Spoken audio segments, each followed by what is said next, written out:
आदाब नाज़रीन, आप देख रहे हैं तस्नीम टीवी। मैं रमाकांत गोस्वामी। हमारे खास पेशकश तस्नीम मुलाकात में आज है पॉपुलर फ्रंट ऑफ इंडिया के प्रदेश अध्यक्ष मोहम्मद आसिफ। जानते हैं राजस्थान में किस तरह से इनका कार्य रहेगा, आगे रणनीति क्या रहेगी, किस तरह से ये संस्था काम कर रही है राजस्थान में मुस्लिम कम्युनिटी को लेकर। और आगे जैसे इनका सेव द रिपब्लिक एक कार्यक्रम चल रहा है, उसके तहत 17 तारीख को एक बड़ा कार्यक्रम होने जा रहा है, उसके बारे में भी इनसे जानते हैं। पहले तो तस्नीम टीवी के स्टूडियो में आपका स्वागत है मोहम्मद आसिफ जी। जिस तरह से जो मुस्लिम कम्युनिटी को लेकर आप काम कर रहे हैं, तो पहली बात तो ये आपसे सवाल पूछना चाहूंगा कि आपकी संस्था किस तरह के कार्य कर रही है और कहाँ से इसका उद्गम हुआ और किन विचारों के साथ इस संस्था का आपने प्रारंभ किया? जी। बहुत बहुत शुक्रिया, आपने मुझे आपके टीवी शो में बुलाया। पॉपुलर फ्रंट ऑफ इंडिया एक आवाज़ है मुल्क के दलितों, आदिवासियों, यहाँ के दबे कुचले आवाम की, जी। जो लगातार जो मुल्क में जो जनविरोधी जो ताकतें हैं, जो सरकार जो जनविरोधी एजेंडों को लेकर आती है, उसके लिए हमेशा जनता को, आवाम को बेदार करती है और उनके अधिकारों की लड़ाई के लिए उनको एकजुट करती है। जी। जैसा कि मैं आपसे पूछना चाहूँगा कि जो आपकी मूलतः जो संस्था है, कहाँ से, किस स्टेट से आपने प्रादुर्भाव किया? इनके राष्ट्रीय अध्यक्ष कौन थे? संरक्षक कौन थे? किन विचारों के साथ आपने इस फाउंडेशन की रचना की? और किन-किन फाउंडेशनों के साथ अलायंस करके, जिस तरह से आपका कोई राजनीतिक संगठन है एसडीपीआई, उसके साथ भी आप सपोर्टेड रहे हैं। इसके अलावा आपका जिस तरह से कैंपस एक आपका चलता है, स्टूडेंट संगठन है, उस तरह का भी। तो क्या किस तरह की विचारधाराएँ और किस तरह से मुस्लिम कम्युनिटी को लेकर आप कार्य कर रहे हैं? क्या रूपरेखा है उस कार्य की और किस तरह से आप ग्राउंड लेवल पर पूरा कार्य कर रहे हैं? उसके बारे में थोड़ा-सा हमारे दर्शकों को बताएँ। पहले तो मैं ये बात क्लियर कर दूं, पॉपुलर फ्रंट ऑफ इंडिया का कोई संगठन नहीं है, जी। चाहे ये कैंपस फ्रंट हो, चाहे एसडीपीआई हो। ये अपने आप में एक स्वतंत्र संगठन है, जी। लेकिन हमारे इनसे विचार मिलते हैं, इसलिए इनको जो इनके प्रोग्राम में इनको सपोर्ट करते हैं, या हमारे से इस केवल यही नहीं, इसके अलावा और भी जो भी जी। जो हमारे जो विचार रखने वाले संगठनों के साथ हम मिलकर हमेशा काम करते हैं। Popular front of India basically ये 2007 में मुल्क के 3 रियासती तंजीम में, खासतौर से केरला का एनडीएफ, कर्नाटक का केएफडी और तमिलनाडु का एमएनपी, इन तीनों ने मिलकर फर्स्ट ये 2007 में 17 फरवरी को एक पॉपुलर फ्रंट के नाम से ये संगठन बनाया। संगठन बनाया। जी। फिर 2009 में और भी मुल्क के कई संगठन, उसमें खास तौर से राजस्थान का भी जो कम्युनिटी सोशल एजुकेशन सोसाइटी है, उसमें मर्ज हुआ और अभी ये पॉपुलर फ्रंट ऑफ इंडिया एक मुल्क गिर एक राष्ट्रव्यापी संगठन बन गया है, जो पूरे मुल्क में अपने काम को अंजाम दे रहा है। जिस तरह से संगठन की रचना जब प्रारंभ में की गई, तो कहीं न कहीं मुस्लिमों को आरक्षण को लेकर जो कमेटियाँ बनाई गई, सच्चर कमेटी की बात करें, चाहे मिश्रा आयोग की बात करें, तो उसको लेकर भी अभी तक ग्राउंड लेवल पर कोई वर्क नहीं हो पाया और कहीं न सरकार इस पे विचार नहीं कर रही है। और जिस तरह देश में जो इस तरह आज के समय में जो माहौल बना हुआ है, वो कहीं न कहीं बाँटने की राजनीति हो रही है। तो उस बारे में आपका संगठन क्या कार्य कर रहा है? पॉपुलर फ्रंट ऑफ इंडिया ने 2009 और 10 के अंदर पूरे मुल्क में, जब ये सच्चर कमेटी की रिपोर्ट के बाद में जब मिश्रा कमीशन की रिपोर्ट आई, उसने कहा कि सच्चर कमेटी एक ने डायग्नोज किया, ये यानी कि ये प्रॉब्लम बताई थी कि ये जी। प्रॉब्लम है मुस्लिम कम्युनिटी को। मिश्रा कमीशन ने उसका इलाज बताया था कि ये इसका सोल्यूशन ये है, ऐसा करेंगे तो इसमें इलाज मिल सकते हैं। तो हम लोगों ने उसी वक्त में पूरे मुल्क में बड़े लेवल पर एक अभियान चलाया कि मुसलमानों को जो मिश्रा कमीशन की जो जो तशवीश है, उसके मुताबिक रजिस्ट्री मिलना चाहिए। उसके बाद और लगातार फिर भी हम लोग ये आवाज़ को उठाते रहे हैं और हम हमेशा इसमें हमारा एक एजेंडा रहा है। साथ साथ जो आप बता रहे हैं कि अभी जो मुल्क में जो नफरत का एजेंडा चल रहा है और मुल्क को बांटने का एजेंडा चल रहा है, जी। हम लोग इसको भी पुरजोर अल्फाज में इसकी मुखालफत करते हैं और हम लोग ये लगातार ये कहते हैं कि ये बांटने का एजेंडा किसी के भी के लिए फ़ायदेमंद नहीं होगा, ये कि पूरे मुल्क को बर्बाद करके रख देगा, ये मुल्क के लिए बहुत नुकसानदेह है। तो हम लोग ये पूरी आवाम से, ना केवल मुसलमानों से बल्कि पूरे जो मुल्क की जो पूरे आवाम है, उससे गुजारिश करते हैं कि भाजपा और आरएसएस का जो ये जो नफरत का एजेंडा है, इससे जागरूक हो, इसके बारे में क्या है, एकजुट हो, तभी हम लोग इस मुश्किल से बाहर निकल सकते हैं। जैसा कि देश में तमाम जितनी भी सरकारें हैं, जैसे बात करें उत्तर प्रदेश सरकार की, उन्होंने आपको बैन करने की मांग की है और लगातार देश में कई जगह बैन करने की मांग की जा रही है और साथ में ये भी कहा जा रहा है कि कहीं न कहीं इनको टेरर फंडिंग होती है और इस तरह की बात है, सिमी को लेकर संबंध है, तमाम ऐसी चीज़ें आती हैं सामने। उस बारे में आप क्या कहना चाहेंगे? क्योंकि कहीं न कहीं हमारे दर्शकों को ये मालूम होना चाहिए कि पीएफआई संगठन किस तरह से कार्य कर रहा है, किस तरह की मुसलमानों के लिए काम कर रहा है, मुस्लिम कम्युनिटी के लिए लगातार ज़मीनी स्तर पर काम कर रहा है। लेकिन इस तरह का आरोप आप पे लगता है, तो उसको लेकर आपका क्या वक्तव्य है? यूपी में केवल पॉपुलर फ्रंट ही नहीं, बल्कि जो कोई भी एक इंडिविजुअल भी अगर वहाँ की गवर्नमेंट के खिलाफ सवाल कर रहा है, आवाज़ उठा रहा है, या कोई सोशल मीडिया पे पोस्ट भी कर रहा है, जी। उसको भी क्या दबाया जा रहा है। और पॉपुलर फ्रंट ऑफ इंडिया के खिलाफ ये इल्ज़ामात पहली बार नहीं लगे हैं, शुरुआत से हमारे ऊपर ऐसे इल्ज़ाम लगते रहे, लेकिन आज तक वो कुछ भी साबित नहीं कर पाए, क्योंकि पॉपुलर फ्रंट ऑफ इंडिया ने हमेशा ही स्टैंड लिया है। हम लोग कभी भी जो इनका नफरत के एजेंडे के सामने हम लोग घुटने नहीं टेकेंगे। अभी हम लोग देख रहे हैं जिस तरीके से आसाम में और त्रिपुरा में लोगों ने, वहाँ पर ये जो जर्नलिस्ट जो लोग कवर जी। करने के लिए गए, उनके जी। खिलाफ यूएपीए इस्तेमाल किया। जो मुसलमान जो इस्लाम का धर्म प्रचार करने वाले जो लोग हैं, उनके खिलाफ यूएपीए का इस्तेमाल कर रहे हैं। तो जो डराने का और धमकाने का जो इनका जो ये जो रवैया है, हम लोग इसकी पुरजोर अल्फाज में इसकी मुखालफत करते हैं और हमेशा यही कहा है कि हम लोग इनसे इनके इस तरीके के एजेंडों से डरने वाले नहीं हैं और पीछे हटने वाले नहीं हैं। हमेशा जो जो आवाम की जो अधिकारों की लड़ाई है, जनता के अधिकारों की लड़ाई है, हम लोग लड़ते रहेंगे। उसके वजह से चाहे हमारे खिलाफ हमारे मेंबरों को जेलों में डाला जाए या हमारे कार्यालयों पर ईडी के छापे पड़े या हमारे खिलाफ सरकारी एजेंसियों का इस्तेमाल किया जाए, हम लोग कभी भी इनसे नहीं डरेंगे। साथ साथ क्या है, सरकार को भी कहना चाहेंगे और जी। ये जो हमारी सरकारी एजेंसियां हैं कि ये सरकार ये बहुत बड़ा हमारा जो एक मुल्क का असेट है और हमारा रिपब्लिक हमारे देश की एक बहुत बड़ी ताकत है। इन सरकारी एजेंसियों का जो बेशर्मी से इस्तेमाल हो रहा है, इसके खिलाफ भी क्या है, पूरी आवाम को एकजुट होना चाहिए और केवल और तमाम सेकुलर पार्टियों को भी इसके किया है, इस लड़ाई के लिए तैयार होना चाहिए। जैसा कि बात करें देश के इन दिनों जो जिस तरह से धार्मिक उन्माद फैल रहा है और कहीं ना कहीं बांटने का प्रयास किया जा रहा है, जिसकी वजह से मुस्लिम ही नहीं हिंदू भी परेशान हो रहे हैं, कहीं ना कहीं बांटने का प्रयास हो रहा है। जबकि हालांकि ग्राउंड स्तर पर जैसे बात करें तो कोई भी इस तरह के धार्मिक उन्माद को बढ़ावा नहीं देता है, लेकिन सरकार राजनीति इस तरह से चल रही है। जैसे उत्तर प्रदेश में इन दिनों चुनाव है, चुनाव के चलते ही एक विवाद हुआ हिजाब को लेकर और वो विवाद आज पूरे देश में फैल चुका है। तमाम लोग इसमें प्रदर्शन भी कर रहे हैं और कहीं ना कहीं अब ये जो मुद्दा है वो बढ़ता जा रहा है और आपस में बांटने का प्रयास किया जा रहा है, जिसमें लेकर कई लोगों का दोनों तरफ से बयान आ रहे हैं, दूसरी तरफ से भी बयान आ रहे हैं, इधर से भी आ रहे हैं। कल सपा की एक मोहतरमा है, उन्होंने भी बयान दिया है कि कोई हिजाब को हाथ लगा कर देखे हाथ काट देंगे। उधर उत्तर प्रदेश के मुख्यमंत्री योगी आदित्यनाथ ने भी बयान दिया है कि गर्मी निकाल देंगे, उन्होंने ट्वीट किया। और इस तरह से कई तमाम के जो बढ़ावा देने का बयान हो, कहीं ना कहीं शांत करने का बड़ा बातचीत नहीं हो रही और बढ़ावा देने का प्रयास किया जाता है, उस बारे में आप क्या कहेंगे? एक कहावत है कि कुदरत का कमल कीचड़ में खिलता है जी। लेकिन भाजपा का कमल खून में खिलता है। जी। जब तक दंगे फसाद की राजनीति ये नहीं करेंगे, इनकी ये जो इस सियासत को आगे नहीं बढ़ा सकते।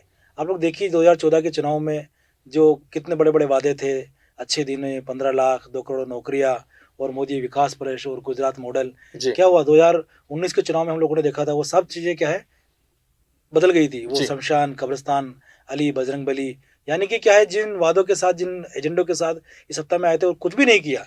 लोगों को क्या है, अभी नौकरी नहीं है, रोजगार नहीं है।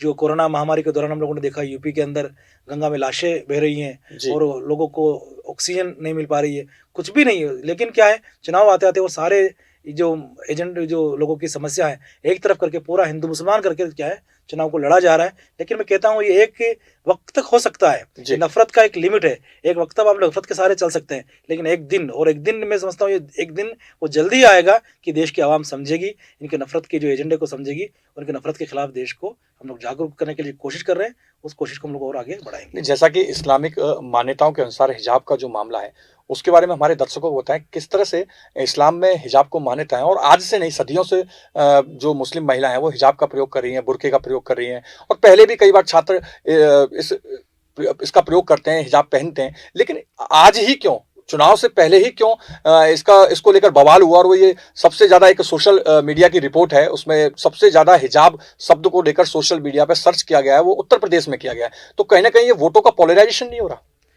फर्स्ट तो ये जो हिजाब असल में ये केवल इस्लाम का ही नहीं, इस्लाम का तो इम्पोर्टेंट जी। एक औरतों के लिए है, उनको जो पर्दा करना औरतों के लिए, इसके साथ साथ ये मानव सभ्यता के लिए बहुत जरूरी नहीं, है। बिल्कुल अलग अलग धर्मों में इसका मानव अलग अलग सभ्यता इस्तेमाल है। हाँ, जैसे हिंदू धर्म की बात करें वहाँ घूंघट का इस्तेमाल है, तो इस तरह से मुस्लिम धर्म की बात करें वहाँ हिजाब का इस्तेमाल है। लेकिन मुस्लिम मान्यताओं के अनुसार हमारे दर्शकों को बताएं किस तरह से हिजाब का, क्योंकि हिजाब के बारे में लोग हमारे दर्शकों जानना चाहते हैं कि किस तरह से हिजाब का प्रयोग किया जाता है, कहाँ इन शब्दों का इस्तेमाल है, क्या कुरान की जैसे जो पाक किताब है उसमें हिजाब के बारे में कहा गया है? क्योंकि लोगों को पता होना चाहिए कि आज से नहीं सदियों से मुस्लिम कम्युनिटी के लोग हिजाब पहन रहे हैं। वही तो, इसमें अगर हम लोग देखें तो हिजाब हम लोग अभी भी जो सोसाइटी में देखते हैं अलग अलग तरीके के हम लोग देखते हैं। कुछ लोग जो पूरा बॉडी को क्या है कवर करते हैं, जी। कुछ लोग केवल अपने चेहरे को ओपन रखते हैं। तो असल में ये जो इस्लामिक ये जो मकतब फ़िक्र है उसमें अलग अलग लगे की रहे, लेकिन फिर भी क्या है, ये इस्लाम में आसान अल्फाज में कि आप जो है क्या है अपने शरीर को ढके एक शालीनता से, एक आसान लिबास पहने जो क्या है एक सभ्य लिबास हो। वो हर एक इंसानी सभ्यता में उसी को ही प्रमोट किया गया है और भारतीय संस्कृति के अंदर भी लोग देखें हमेशा इसको प्रमोट किया गया है।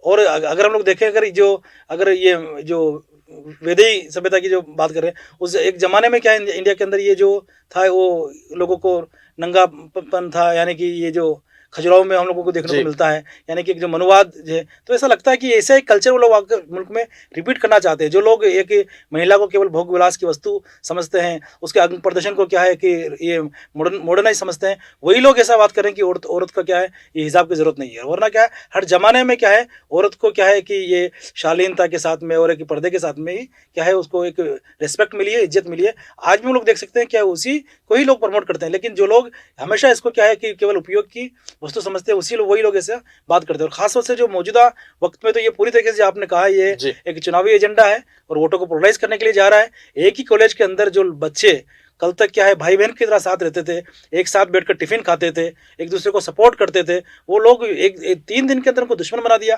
उसी कॉलेज के अंदर वही बच्चियां 3-3 साल से पढ़ रही हैं, जी। जो बुर्का जो हिजाब पहन के वहाँ पर जाती थी, कोई नहीं हुआ। लेकिन अचानक पूरे मुल्क में इस तरह का ये माहौल खड़ा कर देना, मैं समझता हूँ ये बहुत खतरनाक है, न केवल मुसलमानों के लिए बल्कि पूरे देश के लिए बहुत खतरनाक है।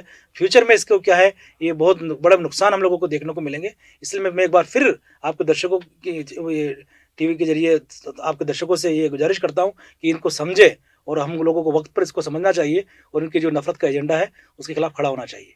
क्यों बिल्कुल शिक्षा जो है वो कभी मजहब के रूप में बांटता नहीं है। शिक्षा दोनों मजहबों के लिए, सभी मजहबों के लिए बराबर के रूप में देनी चाहिए। और कहीं ना कहीं शिक्षा के मंदिर में इस तरह की बातें तो होनी नहीं चाहिए। और क्यों बढ़ावा दिया जा रहा है, क्या मुद्दा था राजनीतिक, ये तो गर्त की गहराइयों में जाएंगे तो सभी को पता है कि 5 राज्यों में चुनाव है, जिसको लेकर ये कहीं ना कहीं बांटने की राजनीति हो रही है और कहीं ना कहीं वोटों का पोलराइजेशन हो रहा है। दूसरी बात करें कि राजस्थान में 19 महीने बाद चुनाव है और कहीं ना कहीं राजस्थान में 60 लाख से ज्यादा मतदाता मुस्लिम है।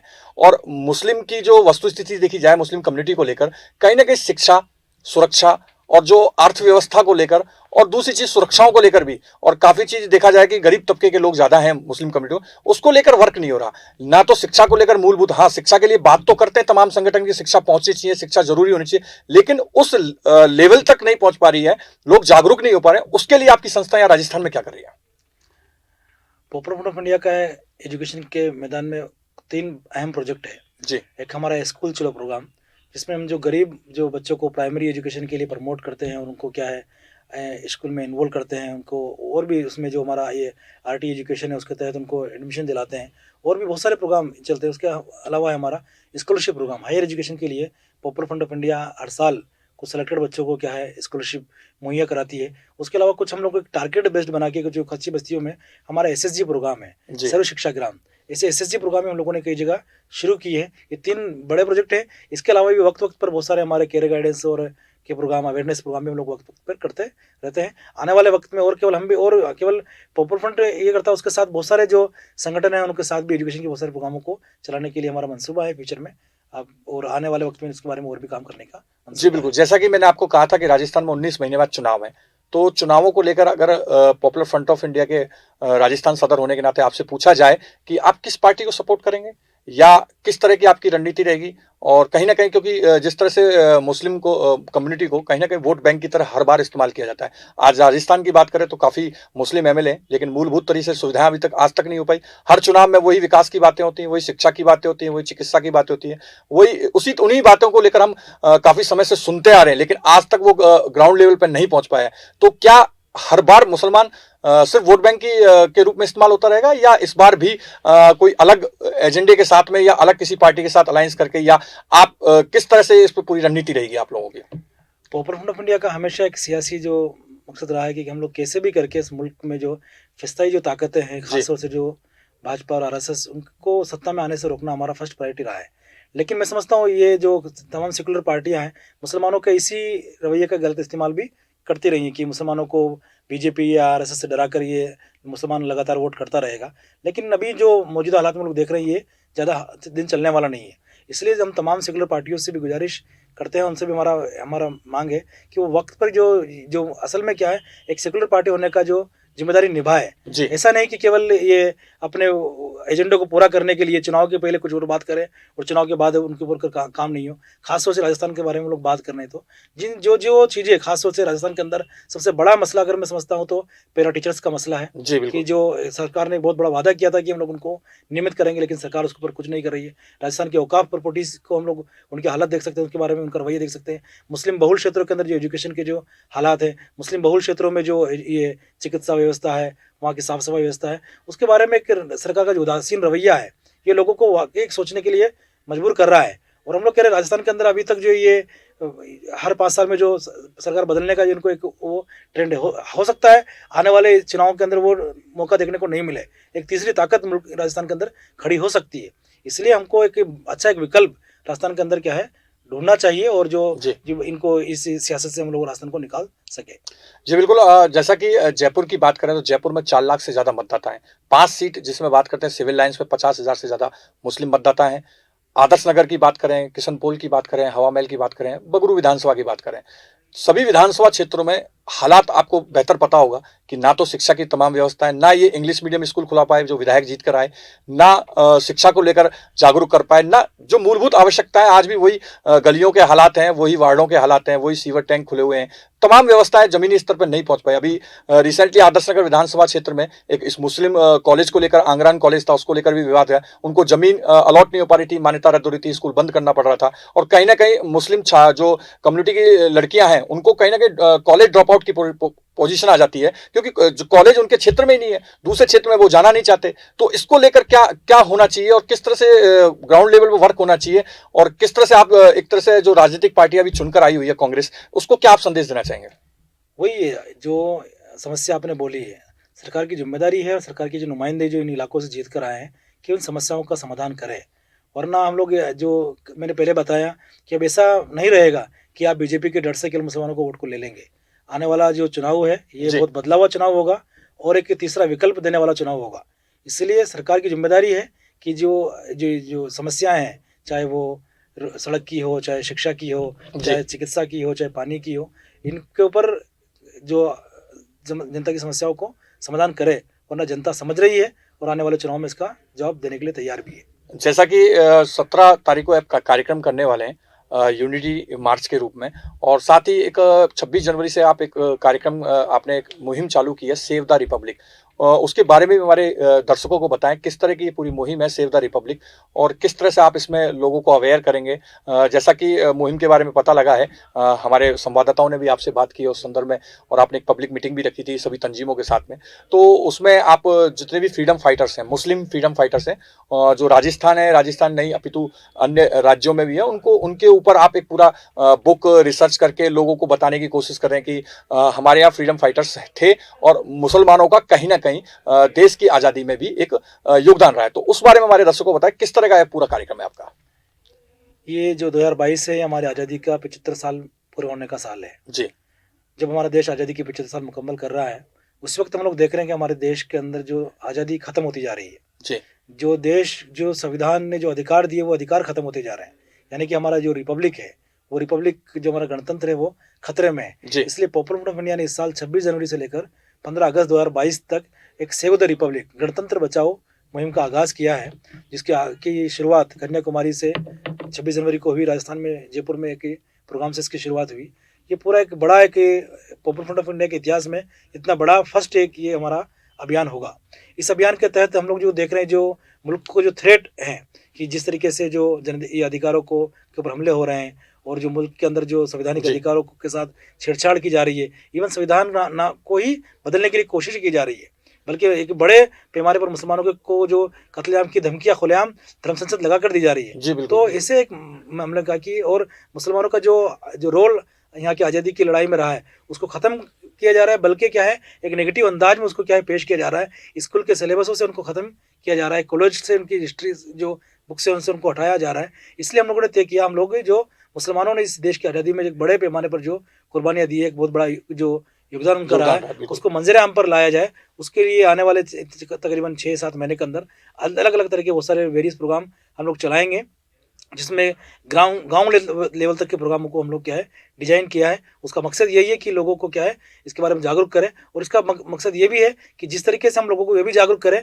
कि हमारे आबा व अजदाद ने इस देश की आज़ादी के लिए बहुत कुर्बानियाँ दी है। आज अगर देश खतरे में है, देश की आज़ादी खतरे में है, तो हमको फिर से जो ये मुल्क की आज़ादी के लिए खतरा है, उन ताकतों से मुकाबला करना चाहिए। उसी के तहत इस बार हमारा जो पॉपुलर फ्रंट डे है 17 फरवरी को, हम लोग इसी नारे के साथ में सेव द रिपब्लिक, गणतंत्र बचाओ के साथ मना रहे हैं। और कोटा में इस दिन एक अजीमुशान एक यूनिटी मार्च में समझता हूँ राजस्थान के इतिहास में पहली बार एक बहुत बड़ा मार्च कोटा में निकलने जा रहा है, उसका तो एक बहुत बड़ा सभा भी वहाँ पर होने जा रही है। मैं समझता हूँ ये जो मुल्क के जो मौजूदा हालात में जिस तरीके की जो नेगेटिविटी और जो लोगों को तोड़ने की और बाँटने की जो कोशिश की जा रही है, इस बार का पॉपुलर डे का मैसेज इस रास्ते में उनके लिए एक बहुत बड़ी रुकावट साबित होगा। जी बिल्कुल, ये थे हमारे साथ मोहम्मद आसिफ, जो पॉपुलर फ्रंट ऑफ इंडिया के राजस्थान के सदर थे। तस्लीम मुलाकात में बस इतना ही। मुल्क और गैर मुल्क की तमाम बड़ी खबरों को देखते रहने के लिए आप देखते रहिए तस्लीम टीवी।